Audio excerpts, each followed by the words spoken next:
This is the Lenofocus 008 Mini Body Cam. It's a compact digital audio recorder and video camera that takes footage at 1080 and 720p at 25 frames per second. This compact camera allows the user to record unobtrusively an incident that might occur, like a fender bender, or traffic stop, or an argument. When it's your word against theirs, wouldn't it be nice to have an additional eyewitness? Alright, so this is what came when I ordered my Lenofocus camera. That's a rather plain box, and inside find our camera. That's cute. Really small. Now, just FYI here, there's a clear sticker in front of the lens, so be sure to take that off before you use the camera. Otherwise your footage is going to be blurry or washed out. So some people, for whatever reason, don't realize that that is not intended to be there when it's operating. This is the camera itself. It doesn't come with an SD card, so you'll have to purchase that, but let's see what it does come with. It comes with a USB 2.0 SD card reader, a micro USB cable for charging, and possibly for reading some of the files that you get with a camera onto your computer, but I kind of doubt it since they included an SD card reader. It's possible, but if you find that you're unable to read any files using this USB cable, just use the card reader or any sort of hub or card reader that you happen to own to get the files off of your camera.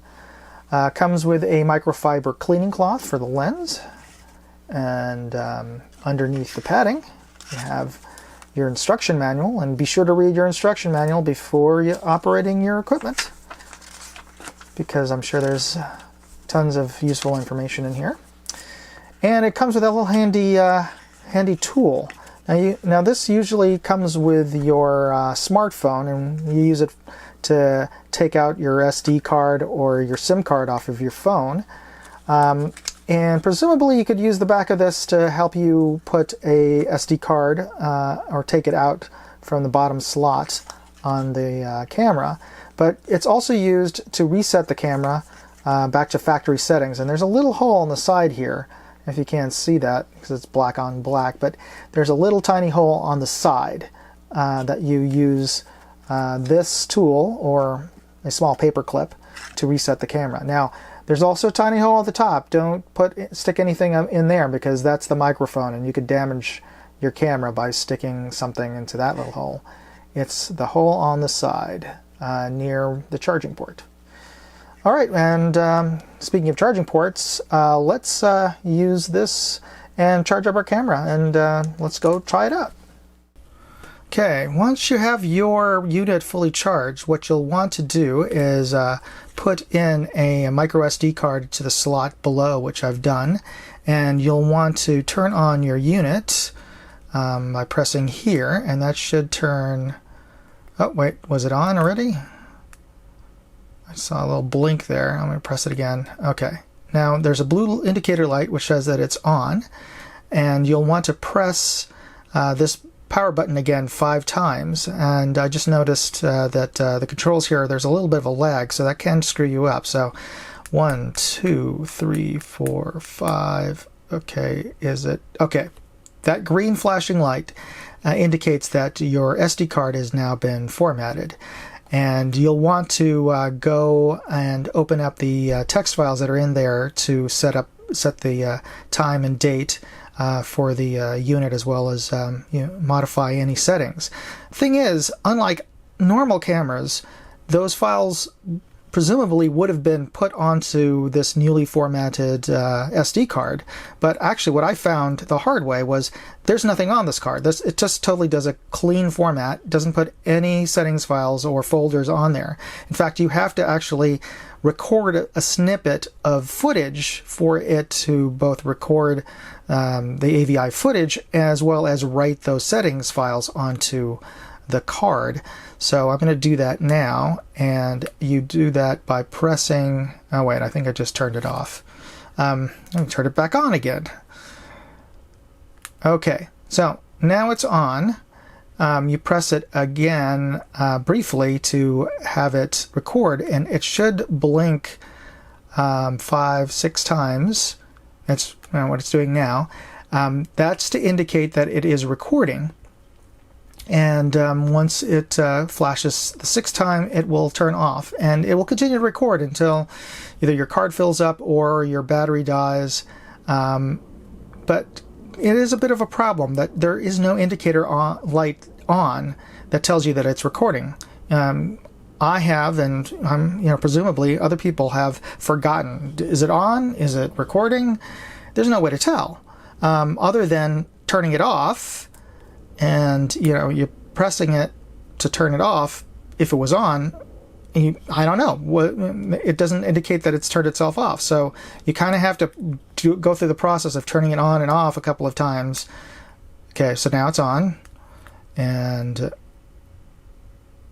okay, so it's blinking, so now it's recording. So if it was recording, there was no way if I've forgotten, there's no way for me to tell it was recording, and I have to record again. But now that it has started recording, it will have the settings text files that you can open up on a computer or some other device that can read text files and edit them, and you can adjust your settings. And one other feature I'd like to point out that I think is kind of neat is the clip here is removable, and it's only held by a little bit of tension, which could be a problem. I mean, it's easy it might be easy to knock this off, so that could be a failure point. But anyway, behind the clip is a magnetic strip. So you could mount this very easily onto anything steel or ferric metal that magnet can stick onto, like a car or inside of a locker. So now you can finally find out who's been stealing your cookies at work, in your work locker or your school locker. So that's kind of neat. So you just have to snap on. There we go. Okay, so we'll proceed and update the settings files here, and we'll wear it outside and take some footage. Just wanted to show you some considerations you need to take if you're planning on wearing this to take footage of an interaction or an event, that depending on where you put it. If you're wearing, let's say, a shirt with a pocket on the outside, that you need to take care that you put it near the edge of your pocket, because if you put it on the center of the pocket, because the clip is on the back and the device is on the front, all the weight is forward, and it will cause your pocket to sag, and you will just be getting footage of people's feet. So if you want to get footage of what you're looking at and what they're looking at, you'll need to put it near the edge of the pocket. When you put it on a t-shirt,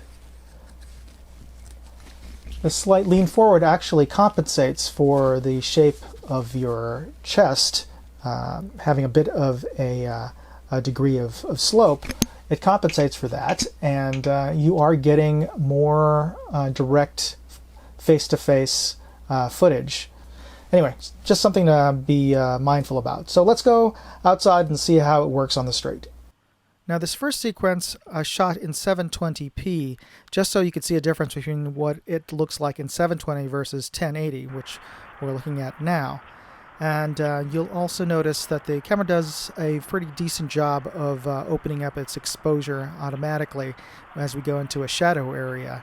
But if you notice from the previous clip, there isn't that much difference in terms of clarity, sharpness, resolution between 720 and 1080, nor is there any smoother or more jittery change in terms of frame rate. So if the quality is the same, you may want to just save on file space so you can save more footage on your card by keeping it at 720. I suspect the camera's native resolution is 720, and it just simply upsamples the files for 1080. So my recommendation is to keep it at 720, but that's up to you. I'd also like to note camera placement. I have it on the collar of my t-shirt right now, so you will occasionally get glimpses of my chin or my COVID masks on the view above, simply because of where I place the camera. And you are hearing the actual sounds that the camera is picking up. I haven't adjusted the volume in any way. Okay, I'm going to put on our COVID mask. Here we're seeing what the camera is capable of picking up at night. We're going into the store. The camera does not have infrared LEDs or a specific night mode, but does a decent job of capturing footage in low light situations. This shopping center is pretty well lit, but as you can see, you can't make out license plates or faces all that well. So if you're going to be on a darkened country road or the side of a highway, it's going to be a bit challenging. So there you go. The footage actually isn't that bad. This is certainly not GoPro quality, but this is a mini body cam, not an action cam. But the same can't be said for the controls and user interface. The problem is that you have the same button for turning it on and off and recording. So as you saw, when I was trying to get the recording to start, I inadvertently turned it off. And because the indicator light turns itself off normally, it's hard to tell when the unit is on, when it's recording. So I'm hoping the engineers at Lenofocus could maybe roll out a firmware update that you can download and install that would fix that. That would be great. But bottom line, it takes usable footage, even at night. It has some iffy controls, but if you can live with that, well, maybe this is for you. Anyway, I hope you enjoyed watching this and got something out of it, and if you did, please press the like button and share this with your friends on social media, Facebook, TikTok, or whatever you're into. And if you're new to the channel, please hit the subscribe button. You be safe out there. Moondog out.